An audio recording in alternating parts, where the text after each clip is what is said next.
nessa noite. Eu queria que você soubesse que Deus não abre mão de falar com você nessa noite. Talvez Deus tenha falado com você há muito tempo. Nosso desafio é saber se a gente realmente está ouvindo a Deus. Se você tem ouvido a Deus. Hoje é o nosso último domingo da série Crente Contagiante. Quem foi abençoado nessa série? Quem foi tocado por Deus? De verdade, você foi tocado por Deus? Essa é a última semana e hoje eu quero conversar com vocês sobre o que é uma fé contagiante. Repete comigo, fé contagiante. Nós vamos falar sobre o que é ter uma fé contagiante. Eu queria que você abrisse a sua Bíblia, o Evangelho de Lucas, capítulo 24. Capítulo 24, nós vamos contar essa história desses dois homens que têm uma experiência e encontram com o mestre. O mestre, pode deixar meio clarinho, tá? Para não ficar muito escuro. O mestre eles ficaram sendo treinados por esse mestre, que é a maior referência do que é ser um cristão contagiante, que é o próprio mestre, Jesus Cristo. E depois de 3 anos e meio, quando Jesus morre, e foi muito bem ilustrado aqui, um pouquinho do que representou a morte de Jesus, mas quando ele ressuscita, ele encontra esses dois homens. Só que por algum motivo, esses dois homens não reconhecem o mestre. E a pergunta que fica é: por que eles não reconheceram o mestre? Se eles conviveram 3 anos e meio, talvez não eram os discípulos direto como os 12, mas era um dos 500 que estavam ao redor do mestre, diariamente, sendo alimentado, convivendo, ouvindo a voz, estando perto. Por que eles não reconheceram a voz do mestre? Porque eles não perceberam a Jesus ali do lado deles. Bom, vamos ler o Evangelho de Lucas, capítulo 24. Vou ler na tradução NVT, a partir do verso 13. Diz assim: naquele mesmo dia, 2 dos seguidores de Jesus caminhavam para o povoado de Emaús, a 11 quilômetros de Jerusalém. No caminho falavam a respeito de tudo o que havia acontecido. Enquanto conversavam e discutiam, o próprio Jesus se aproximou e começou a andar com eles. Os olhos deles, porém, estavam como que impedidos de reconhecê-lo. Jesus lhe perguntou: sobre o que vocês tanto debatem enquanto caminham? Eles pararam com o rosto entristecido. Então um deles, chamado Cleopas, respondeu: você deve ser a única pessoa em Jerusalém que não sabe das coisas que aconteceram lá nos últimos dias. Que coisas? Respondeu Jesus. As coisas que aconteceram com Jesus de Nazaré, responderam eles. Ele era um profeta de palavras e ações poderosas aos olhos de Deus e de todo o povo. Mas os principais sacerdotes e outros líderes religiosos o entregaram para que fosse condenado à morte e o crucificaram. Tínhamos esperança de que ele fosse aquele que resgataria Israel. Isso tudo aconteceu há 3 dias. Algumas mulheres do nosso grupo foram até seu túmulo hoje bem cedo e voltaram contando uma história surpreendente. Disseram que o corpo havia sumido e que viram anjos que lhe disseram que Jesus está vivo. Alguns homens de nosso grupo correram até lá para ver, e de fato tudo estava como as mulheres disseram, mas não o viram. Então Jesus lhes disse: como vocês são tolos! Como custam a entender o que os profetas registraram nas Escrituras? Não percebem que era necessário que o Cristo sofresse essas coisas antes de entrar em sua glória? Então Jesus os conduziu por todos os escritos de Moisés e dos profetas, explicando o que as Escrituras diziam a respeito dele. Aproximando-se de Emaús, o destino deles, Jesus fez como quem seguiria a viagem, mas eles insistiram: fique conosco essa noite, pois já é tarde. E Jesus foi para casa com eles. Quando estavam à mesa, ele tomou o pão e o abençoou. Depois partiu e lhes deu. Então os olhos deles foram abertos e o reconheceram. Nesse momento ele desapareceu. E disseram um ao outro: não há ardia o nosso coração quando Ele falava conosco no caminho e nos explicava as Escrituras. E na mesma hora, levantaram-se e voltaram para Jerusalém. Ali encontraram os 11 discípulos e os outros que estavam reunidos com eles. Fecha os olhos. Senhor, queremos ser incendiados por essa palavra. Queremos sair daqui com a certeza de que o Senhor falou conosco. Queremos ouvir Tua voz. Queremos ser tocados pelo Senhor. Queremos ter uma experiência com o Senhor. Senhor, nós estamos aqui com fome, com sede de Te ouvir, de Te sentir. Estamos com fome, com sede de receber algo novo do Senhor. Então, Pai, eu quero que o Senhor repreenda agora todo ruído, tudo aquilo que possa de alguma forma estar nos distraindo, tirando do foco da missão de Te perceber nessa noite. De perceber que o Senhor está falando do nosso lado e a gente não está vendo. Essa é a nossa oração, em nome de Jesus. Amém. Amém. Glória a Deus. Bom, o texto narra que esses dois homens estavam a caminho de Emaús, no caminho contrário à cidade de Jerusalém. Eles estavam saindo de Jerusalém, indo para Emaús, uns 10 a 11 quilômetros. No meio do caminho, eles encontram com Jesus, o mestre, e Jesus começa a conversar com eles. E por algum motivo, eles não conseguem reconhecer Jesus. Jesus começa a conversar com eles, eles não percebem que aquele que eles tinham expectativa, tinham esperança, aqueles que eles colocaram toda a expectativa de que salvaria o mundo, que resgataria o trono de Davi, aqueles que tinham expectativa de que por algum motivo viria para ser o Salvador, resgatar a justiça em Israel, iria derrotar o Império Romano, que era o maior império da época, que ia resgatar o trono de Israel. Só que isso tudo foi frustrado para eles, porque simplesmente eles viram um Cristo, eles viram um Filho de Deus, eles viram talvez um Deus massacrado, humilhado, cuspido, maltratado, com uma coroa de espinho, xingado, sendo difamado, e no final com uma morte trágica. Eu pergunto, será que se a gente não tivesse no lugar dele, a gente não faria o mesmo? É fácil entender a história do final, mas quando você está no caminho e não está enxergando o que vai acontecer lá na frente, é nessa hora que a gente prova de fato no que a gente crê.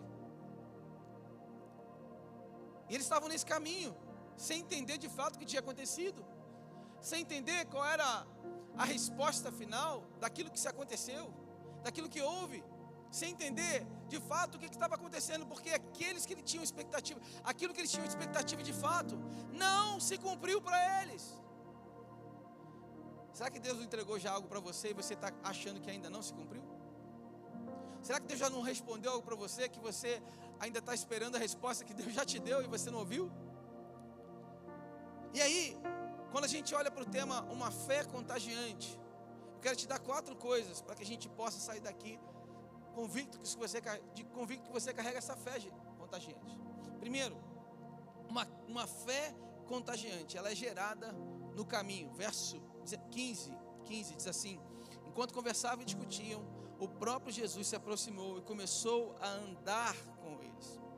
Uma das coisas mais difíceis da nossa vida como cristão é perceber que Jesus está falando com a gente no caminho.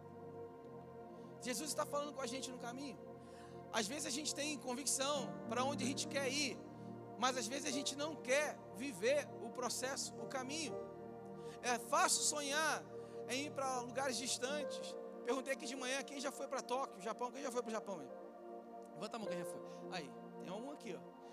24 horas de viagem lá atrás. Fora as conexões. É fácil enfrentar 24 horas de viagem, mais conexão. Imagina, muitas vezes, o que é ir para alguns lugares, chegar a um destino. Muitas vezes nós queremos aquilo, queremos resultado, mas não queremos viver o processo, não queremos viver o caminho. E no caminho, muitas das vezes, é o lugar que Deus escolhe para falar conosco. Quando Saulo estava a caminho de Damasco, ele poderia ter ouvido a voz de Deus em Jerusalém, onde ele era referência espiritual. O sacerdote, no seu sacerdócio, na sua função política renomada, na sua função de quem tinha contexto com os sacerdotes, com os políticos, tinha um contexto ali de quem foi criado aos pés de Gamaliel, alguém que podia muito bem ter ouvido falar de Deus, Deus poderia ter falado com ele em Jerusalém, mas sabe onde que Deus falou com ele? Aonde? Aonde foi, gente? No caminho de Damasco. No caminho.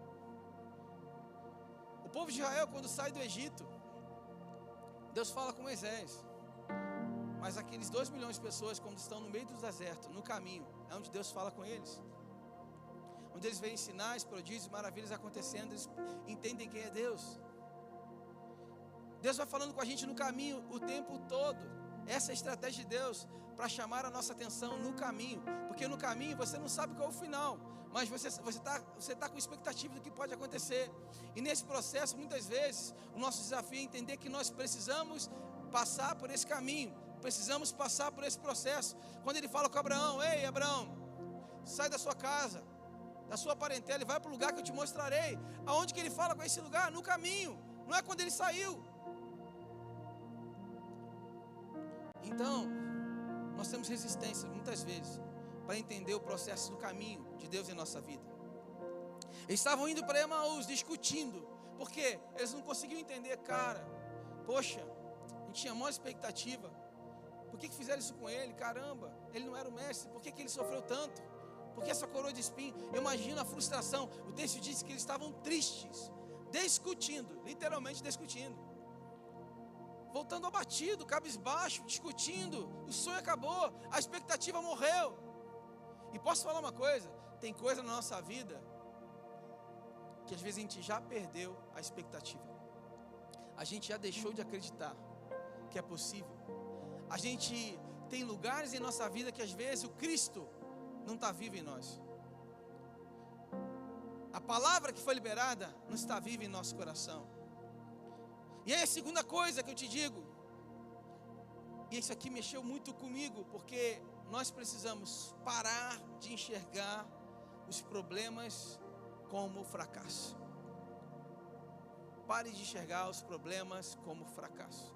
Eles olharam aquela circunstância, o tamanho daquele problema, e falaram assim: somos derrotados, deu tudo errado, não deu certo, já era, ele morreu, fracassamos, perdemos, já era. O verso 15 diz assim: enquanto conversavam e discutiam, o próprio Jesus se aproximou e começou a andar com eles. Os olhos deles, porém, estavam como que impedidos de reconhecê-lo. Sabe quando você não consegue enxergar? Você está muito bem aqui, está legal, está rindo, mas quando chega em casa, você está discutindo com a sua mulher, porque você se sente fracassado, muitas vezes, em uma área. Você está muito legal, muito bem aqui, mas você não consegue se entregar novamente para o seu chamado ministerial, porque você se sente fracassado nessa área. Você olha as pessoas se desenvolvendo e fala: ei, isso não é para mim, eu não vou conseguir. Um dia eu já tentei, não deu certo. E muitas das vezes a gente perdeu a alegria de viver, porque a gente está olhando para a nossa vida e falando: cara, a nossa vida está pior do que era antes. E a gente fica sempre tentando, o diabo fica todo dia martelando na sua vida. Sabe para quê? Para você acreditar que a sua vida hoje está pior do que era antes. Quem já passou por essa experiência? Levanta a mão aí. Não é assim. Para você desanimar, para você se frustrar, para você realmente acreditar que você é um fracassado, que o chamado de Deus para a tua vida já morreu, que não é mais para esse tempo, que já acabou, que já foi, já passou o tempo. Ei, eu estou aqui para te dizer que essa palavra é boca maldita do inferno, que isso não é para você, porque Jesus está vivo. E se Ele está vivo, o chamado de Deus na sua vida está vivo hoje, irmão. Está vivo. Enquanto eles estavam discutindo, angustiado, triste, não estavam percebendo que o Mestre Jesus estava vivo do lado deles, falando com eles, caminhando com eles, e eles não percebiam, irmãos. É exatamente assim que a gente se sente. Jesus está olhando para a gente, como Ele fez aqui nesse teatro. Ele está ali, ó, se permitindo te proteger, sofrer por você, e você não está percebendo. Você não está percebendo o que Ele está falando com você. Você não está percebendo o que Ele está entregando para você. Você não está percebendo as marcas que Ele carrega por você. Você não está percebendo o agir dEle na sua vida a favor de você. Irmãos, Não podemos transformar derrotas, problemas em fracasso. Ei, você não é um fracassado. Você é mais que vencedor em Jesus Cristo. Você é mais que vencedor. Terceira coisa, quem tem uma fé contagiante vive atento aos sinais de Deus. Diga amém, glória a Deus, aleluia. Verso 25, então Jesus lhes disse: como vocês são tolos, como custam a entender o que os profetas registraram nas Escrituras. Cara, isso aqui me chama atenção demais, porque Jesus deu uma bronca, sim ou não? Pensa numa bronca. Como vocês são tolos, cara, vocês não estão enxergando nada. E eu fico pensando, se Jesus falou assim com eles, é porque eles estavam merecendo. Isso significa que tem muita coisa que às vezes Deus está falando com a gente não está vendo. A gente está agindo como tolo. Sabe o que aconteceu? Eles ouviram as mulheres falarem que havia acontecido alguma coisa no túmulo, que Jesus não estava lá, que anjos falaram com ela. Simplesmente eles ouviram aquilo tudo, viram todo aquele movimento. Sabe o que eles fizeram? Eles retornaram para Emaús, saíram de Jerusalém. Sabe o que significa? Deus te mostrou sinais, falou com você, enviou pessoas, te trouxe para essa terra, trouxe você de outra cidade para Alphaville, para São Paulo, para falar com você. E sabe o que você fez? Você voltou para Emaús, ou seja, você desistiu do seu chamado, do seu ministério, e disse: meu lugar é lá.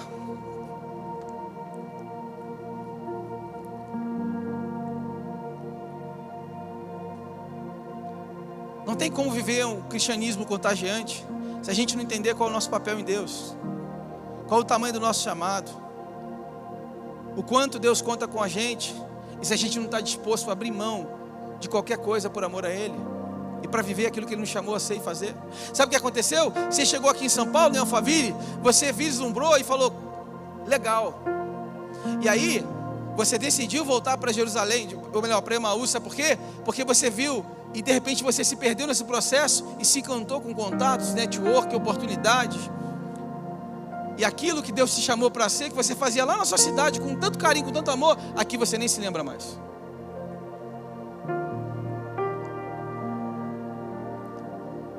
Lá você frutificava pra caramba.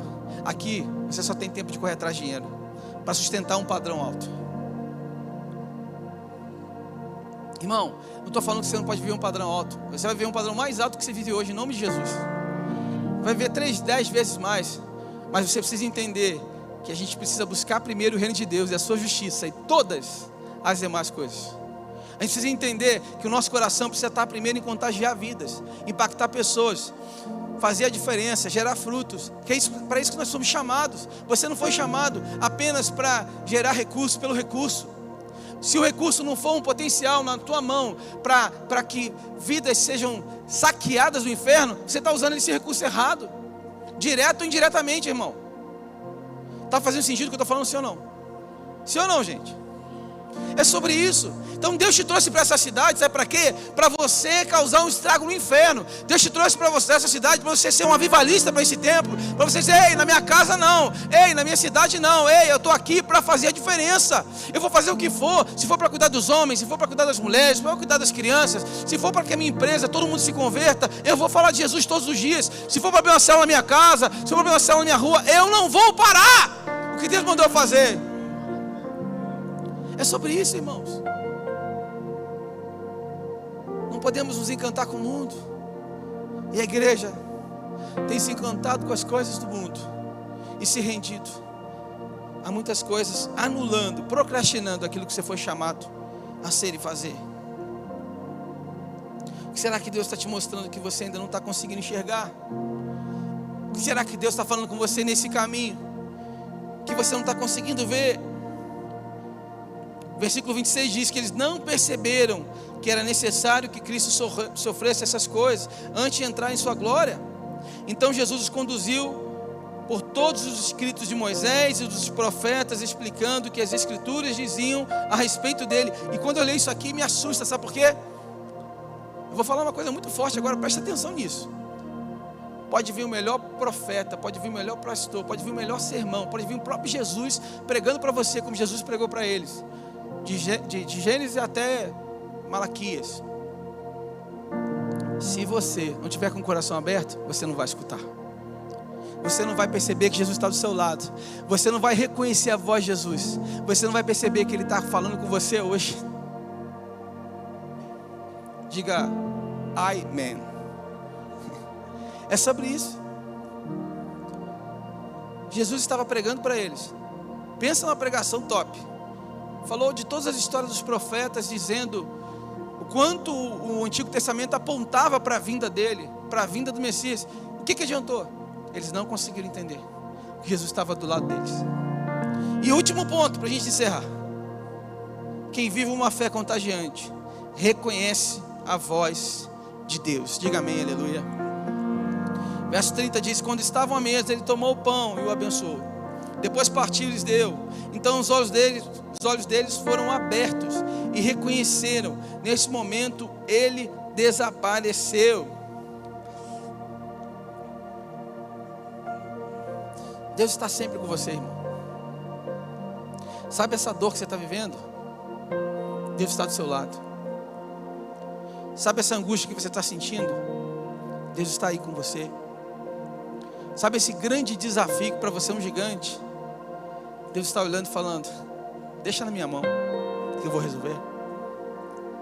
Deus está falando com você. Jesus está sempre interessado em saber como está o seu coração. Jesus pergunta para eles: o que vocês estão falando? Jesus está preocupado com como está o seu coração.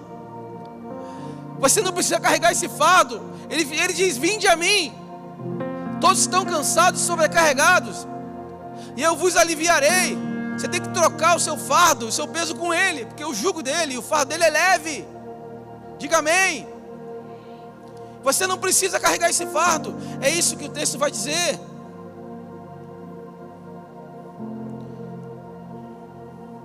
E tem muita gente que está tão perdida, que não reconhece nem a voz de Jesus e nem a voz do inimigo. Então às vezes ela acha que o inimigo, que é Jesus que está falando com ela, que Jesus é o inimigo, e ela não sabe para onde vai. Verso 32 diz: isso me encanta demais. Não ardia o nosso coração quando Ele falava conosco no caminho e nos explicava as Escrituras. Cara, aqui que é a ficha deles. Eles falaram: cara, Ele estava conosco o tempo todo do nosso lado. Nosso coração ardia. Meu Deus. E a gente não percebeu que Ele estava com a gente. Pô, tu não percebeu também? Imagina um falando com o outro: ah, você também não percebeu? Caramba. Mas é bem que eu saquei, ele estava falando de Gênesis, começou a falar dos profetas, bem que eu percebi que ele estava muito desenrolado, tinha alguma coisa que ele estava falando, eu achei muito top o que ele estava falando, e eles começaram a conversar diferente agora na expectativa de voltar para Jerusalém, porque o texto vai dizer que quando eles convidam Jesus para entrar na casa deles, quando eles convidam Jesus para comer com eles, quando eles convidam Jesus para passar a noite com eles, naquele momento os olhos deles são o quê? Abertos. E ali, quando os olhos deles são abertos, eles começam a perceber e entender tudo o que aconteceu. Sabe o que Deus está guardando de nós hoje? Um convite, dizendo: Senhor, vem estar na minha casa, vem estar na minha família, vem estar nos meus projetos, vem estar nos meus sonhos. Aliás, eu não quero nem ter sonho, não, eu quero os seus sonhos, eu quero os seus projetos. Eu quero que o Senhor comande a minha vida. Eu não quero ter os meus pensamentos, eu quero ter os teus pensamentos. Aliás, eu quero viver os teus segredos. Eu quero viver os teus segredos. Revela os seus segredos a mim. Eu quero viver isso, Senhor. Esse sim é o crente contagiante. O crente contagiante, quando ele fala as coisas do alto, as pessoas ficam entusiasmadas. Eles falam: quando ele conversava, nosso coração ardia. Seu coração precisa arder quando um crente do seu lado. Ei, quando você fala, quem está do seu lado precisa ter o coração ardendo, porque a tua fé é contagiante, vai contagiar quem está perto. O seu coração cheio de paixão, que inflama, precisa inflamar quem está do seu lado. Se isso não está acontecendo, tem algo errado em você, irmão. Tem algo errado em você. Você precisa ser alguém que quando você abre a boca, as pessoas olham para você e falam: cara, esse cara é cheio de Deus. Esse cara é cheio de Jesus.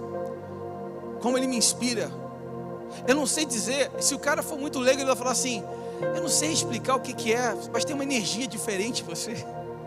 Tem uma vibe, tem um negócio. Ele não vai saber explicar, mas ele vai falar isso. Tem um negócio diferente em você.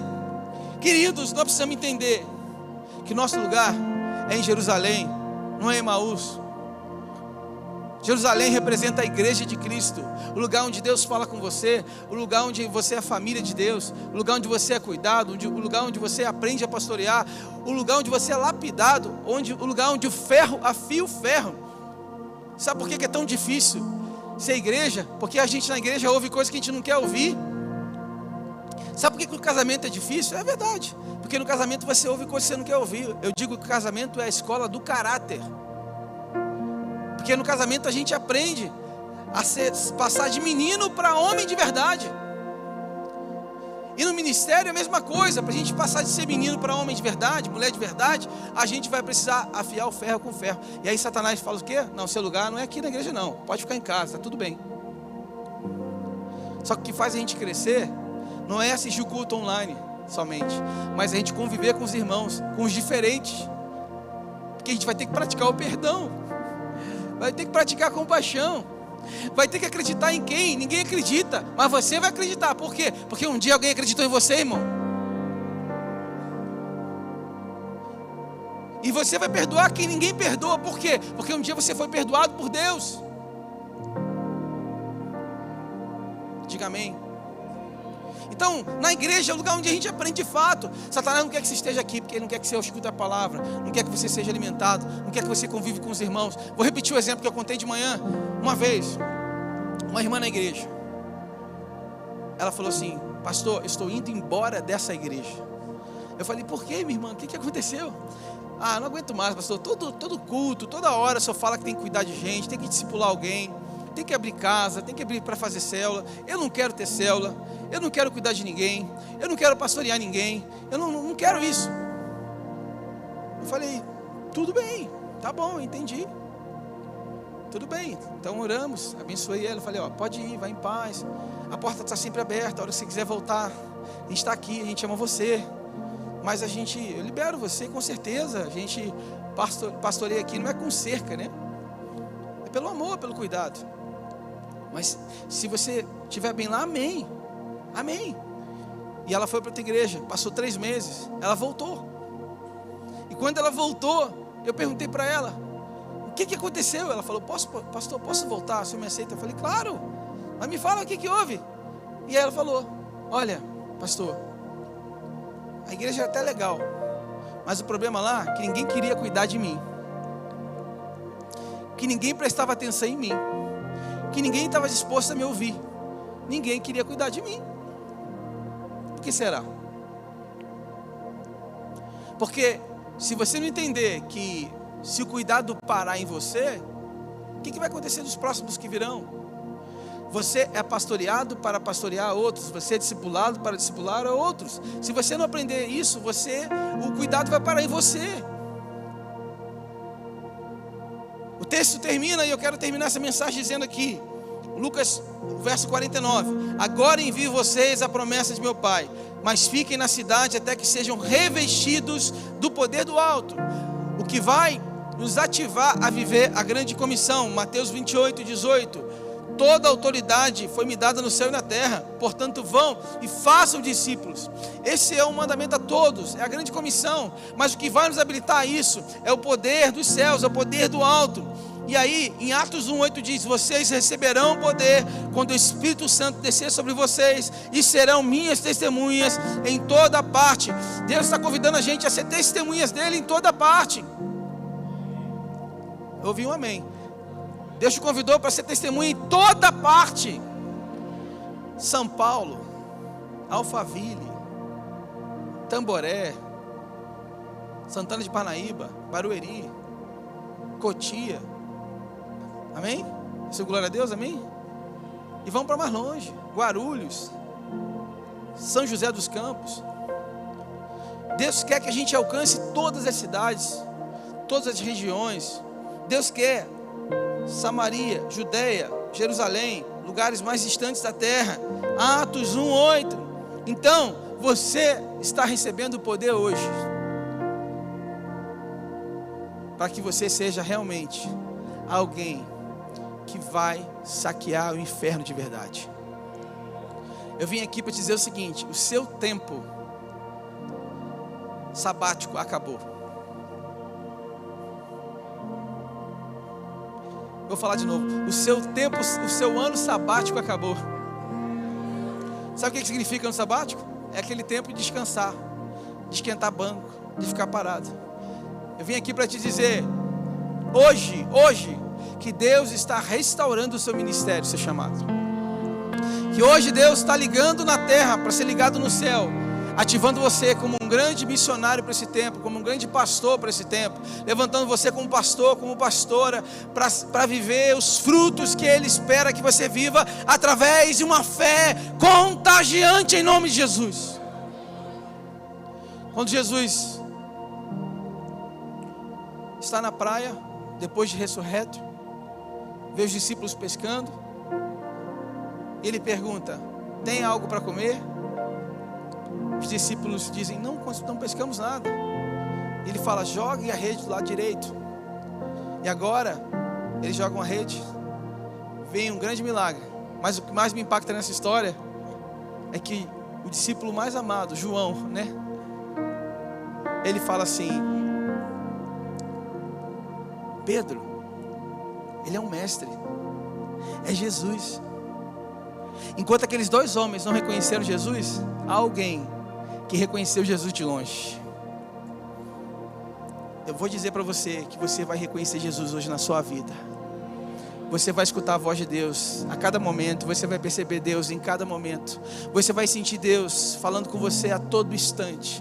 Você vai ouvir a voz de Jesus. Ei, eu estou aqui para calar todas as outras vozes que dizem que você não pode, que você não vai conseguir, que isso não é para você. Ei, eu estou te falando, hoje você vai ouvir a voz do Mestre falando com você: Senhor, eu não abro mão do meu chamado. Eu não abro mão da minha missão. Eu não abro mão. Oh, glória. Levante suas mãos aí sentado. Fale com o Senhor: Senhor, eu não abro mão. Deus, toque em mim agora. Fala comigo agora. Eu quero ouvir a tua voz. Eu quero ouvir tua voz. Eu quero ouvir tua voz. Eu não quero sair daqui sem ouvir a tua voz. Senhor, fala comigo, Deus. Eu quero te sentir do meu lado. Ah, Deus, fala comigo. Fala comigo. Em nome de Jesus. Em nome de Jesus. Quero encerrar esse culto, um momento muito especial, onde Deus vai separar o exército que Ele pode contar. Eu creio que Deus está preparando algo profético para essa noite. Nós vamos encerrar essa série dizendo para o mundo que nós somos parte do exército de Cristo. Nós somos parte do exército do Senhor Jesus. Quero profetizar sobre a sua vida que o general de batalhas, o Senhor dos exércitos, aquele que conhece qualquer estratégia de guerra, nós estamos numa semana de batalha espiritual. Na verdade, nós estamos numa campanha de 7 semanas de batalha espiritual. Às quartas-feiras, está pegando fogo aqui, sim ou não, Isa? Está tremendo, não está? Você tem que estar aqui. Está sendo tremendo. Cada quarta-feira, às 8 horas da noite, nós estamos vivendo um tempo muito forte aqui, de batalha. E o que Deus falou comigo no início do ano, é que o reino de Deus é tomado à força. É tomado à força. Sabe essa guerra que você está vivendo em casa? Enquanto você não se posicionar e guerrear: ah, mas eu estou guerreando, eu estou falando, eu estou dizendo quem está certo, eu estou dizendo quem está errado, eu estou me posicionando. Não, você não entendeu nada. É você guerrear em oração. É você ser o primeiro a levantar, dobrar o teu joelho e começar a declarar: Senhor, a minha casa pertence ao Senhor. Eu abençoo cada cômodo aqui, eu quero ungir cada cômodo, eu quero declarar que essa guerra é sua. A minha luta não é contra a carne ou sangue, mas a minha luta é contra potestades, é hostes malignas. E você começa a declarar: Senhor, eu repreendo o espírito de confusão na minha casa, eu repreendo o espírito de contenda, eu repreendo o espírito de rejeição, eu repreendo o espírito de qualquer tipo de maligno que queira atrapalhar a minha vida, a minha casa e a minha família. E você vai começar a viver um novo tempo, meu irmão. Quantas vezes eu tenho que fazer isso na minha casa? Mas pastor, você é pastor, na sua casa tem isso? Tem. Porque nós estamos em guerra. Só tem um detalhe. Nós servimos a um Deus que é poderoso e é mais que vencedor. E Ele já entregou para nós. Deus falou para mim o seguinte, que Ele não vai dar para a gente, Ele vai tomar para Ele. Cada território Ele está tomando para Ele. Cada território Ele está tomando para Ele. Cada bairro, cada rua aqui de São Paulo Ele está tomando para Ele, irmão. Há um grande barulho vindo sobre este lugar. Creia nisso, irmão. Há um grande barulho vindo sobre este lugar. Você precisa crer nisso, irmão. Você tem que entender que você faz parte disso. Então, quero que você se conecte agora com Deus, para que você se prepare, porque a gente vai viver nesse momento. Amém?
nossas almas está ao nosso derredor para nos destruir.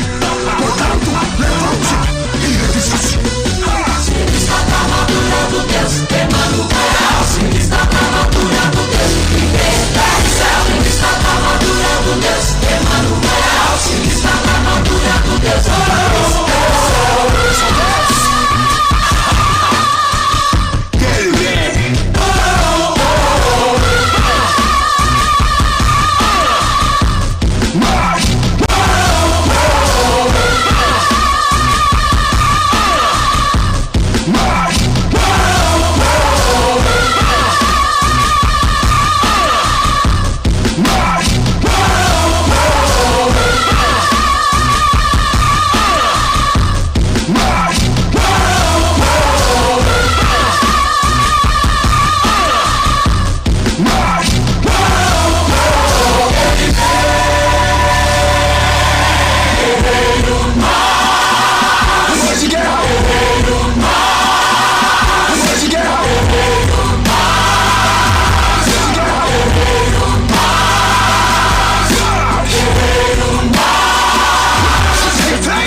Só aqueles que reconhecem a autoridade que foi liberada sobre a sua vida, sobre a sua casa. Só aqueles que entendem a urgência desse mundo que precisa de Jesus. Só aqueles que entendem que as almas que estão indo para o inferno, as almas que estão sendo desligadas, as almas que estão desistindo do seu ministério, do seu chamado, da casa de Deus, só aqueles que entendem o tamanho do processo, da responsabilidade que está em nossas mãos. Só aqueles que acreditam que você foi comissionado para essa grande obra, para esse grande chamado, e que Jesus Cristo conta com você. Se você crê nisso de verdade, se você reconhece que isso é para você, começa a marchar e declarar: guerreiros marche, guerreiros marche, marche em direção à conquista territorial. Eu quero declarar que enquanto nós estamos marchando, nós estamos conquistando áreas que foram entregues para Satanás. A Cracolândia pertence ao Senhor Jesus. Será que você pode declarar sobre isso? A Cracolândia pertence ao Senhor Jesus. A sua casa pertence ao Senhor Jesus. Você pode começar a declarar, começa a orar, começa a te profetizar. Aquilo que você colocar a mão vai ser abençoado. Começa a declarar em nome de Jesus. Eu quero ver você declarar sobre a sua vida, cada território. São Paulo é do Senhor Jesus. A nossa nação pertence ao Jesus. Nós não vamos nos calar. Nós não vamos nos render. Nós não vamos desistir. Nós não vamos recuar. Nós vamos seguir em frente. Seguir em frente. Com a direção do que Deus tem para a nossa vida. Se você crê, aplauda bem forte ao nome do Senhor Jesus. Mais forte que é para Ele. É para Ele. Você faz parte do exército do Senhor Jesus. Você faz parte do exército de Cristo. Você faz parte do exército de Cristo.